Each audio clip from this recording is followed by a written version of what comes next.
చంద్రగిరి నియోజకవర్గాన్ని పార్టీలకు అతీతంగా అభివృద్ధి పరచడమే తన ధ్యేయమని, చంద్రగిరి మండలంలో కంటికి కనిపించే అభివృద్ధి పనులు పరుగులు పెడుతున్నాయని చంద్రగిరి ఎమ్మెల్యే పులివర్తి నాని పేర్కొన్నారు. తొండవాడ పంచాయతీ నారా చంద్రబాబు నాయుడు కాలనీలో సుమారు 5 కోట్ల రూపాయలతో సీసీ రోడ్లకు భూమి పూజ కార్యక్రమం నిర్వహించారు. ముందుగా నారా చంద్రబాబు నాయుడు కాలనీకి విచ్చేసిన ఎమ్మెల్యేకు ఘన స్వాగతం పలికారు. ఈ కార్యక్రమంలో మండల స్థాయి అధికారులు, కూటమి ప్రభుత్వ నాయకులు, కార్యకర్తలు తదితరులు పాల్గొన్నారు. అనంతరం నూతన సీసీ రోడ్లకు భూమి పూజ చేసి పనులను ఎమ్మెల్యే ప్రారంభించారు.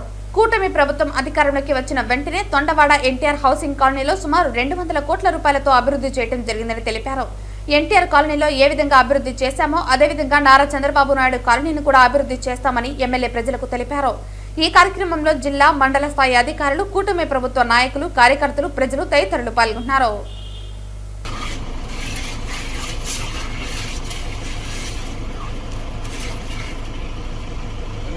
చంద్రగిరి నియోజకవర్గం రామచంద్రాపురం మండలం రావిల్లవారిపల్లెలో బుధవారం చంద్రగిరి ఎమ్మెల్యే పులివర్తి నాని మీ గ్రామానికి మీ పులివర్తి నాని అనే వినూత్న కార్యక్రమానికి శ్రీకారం చుట్టారు. అధికారులు, నాయకులతో గ్రామాలకు వెళ్లి స్వయంగా ప్రజలతో ముఖాముఖిగా మాట్లాడారు.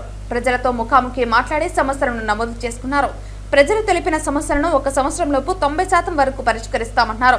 అందరూ కలిసి స్వర్ణ చంద్రగిరిని రూపొందించుకుందామని పిలుపునిచ్చారు. కమ్మపల్లె, గణేశ్వరపురం గ్రామాలలో రాష్ట్ర చిన్న సూక్ష్మ మధ్యతరగతి పరిశ్రమల కమిటీ డైరెక్టర్ మురళీమోహన్ తో కలిసి ఈ కార్యక్రమం నిర్వహించి పలు సమస్యలను స్వయంగా పరిశీలించారు. 10 రోజుల పాటు ఈ కార్యక్రమం నిర్వహించనున్నట్లు తెలిపారు. ఈరోజు ఆర్సీపురం మండలంలో ప్రజా సమస్యల పరిష్కారం కోసం మీ వద్దకు మీ ఎమ్మెల్యే ప్రోగ్రాంతో రావడం జరిగింది. ఉదయం రావిల్లవారిపల్లి పంచాయతీలో అంటే మండలంలో అనువాయితీ ప్రకారం ఎక్కడ స్టార్ట్ అవుతుందో తెలుగుదేశం పార్టీ పుట్టినప్పటి నుంచి అక్కడ స్టార్ట్ అయింది. దాని తర్వాత ఇది ఈరోజు కమ్మపల్లి, ఈరోజు సాయంత్రం మళ్ళా గణేశ్వరం పంచాయతీ ఉంది. ఈ విధంగా ఆల్మోస్ట్ 18వ తారీఖు నుంచి 19వ తారీఖు వరకు ఉంటుంది. మధ్యలో ఏదైనా అసెంబ్లీ ఉంటే ఆ అసెంబ్లీ అయిన తర్వాత మిగిలిన గ్రామాలు పెట్టుకుంటాం. ఎందుకు ఎంత పెట్టుకున్నామంటే రెవెన్యూ సదస్సులు పెట్టుకున్నా, వేరే ఎంపీడీ ఆఫీసులకి, ఎంఆర్ఓ ఆఫీసులు కూడా కొన్ని ప్రజలకి నిరంతరం కొన్ని సమస్యలు ఉన్నాయి. గ్రామంలో సీసీ రోడ్లు ఉండొచ్చు, డ్రైనేజ్ ఉండొచ్చు, ఇరిగేషన్ ఉండొచ్చు, లేదా చిన్న పార్టీకి సంబంధించిన చిన్న ఉన్నా కూడా అన్నింటినీ కూడా అన్నదమ్ములతో కూర్చొని ఒక కుటుంబ సభ్యుడిగా, ఎమ్మెల్యేగా కాకుండా కుటుంబ సభ్యుడిగా పరిష్కారం చేసుకొని వారి ఉద్దేశంతో జరిగింది.